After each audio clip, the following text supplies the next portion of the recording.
Hello, you Anglophonians. Yes, let's go back to Britain. Let's go back to Colonel Clifton and let's take a look at Clifton and the Spies.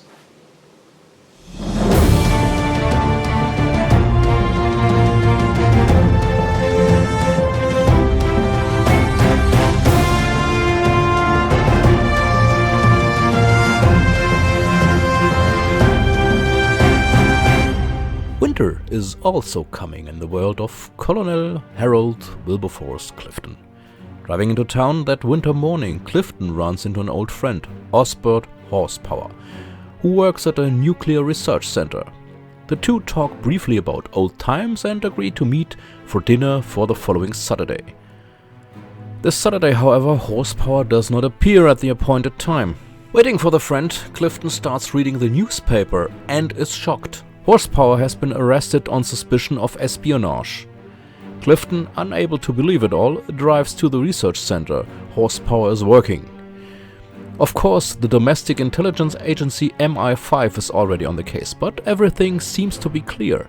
A surveillance camera caught Horsepower copying secret documents and smuggling them out of the research center. However, after talking to Horsepower's parents, Clifton becomes even more convinced that someone is playing a nasty game with him. Taking on his own investigation, he meets Sergeant Stockfish from MI5 at Horsepower's apartment. Clifton notices the first inconsistencies. For example, someone has replaced a window pane in Horsepower's apartment, and there are small shards of crystal on the bathroom floor. On the way back home, Clifton is stopped by strangers, knocked unconscious and his clothes stolen. Then in the evening, he finds the same crystal splinters in his toothbrush cup that were in the bathroom at Horsepower's apartment.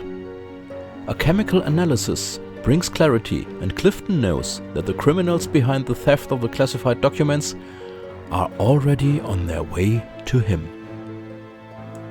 What I personally really like about this story is the investigation that Clifton undertakes. In contrast to the last story where more or less coincidence determined Clifton's success, here he goes in search of clues and finds them.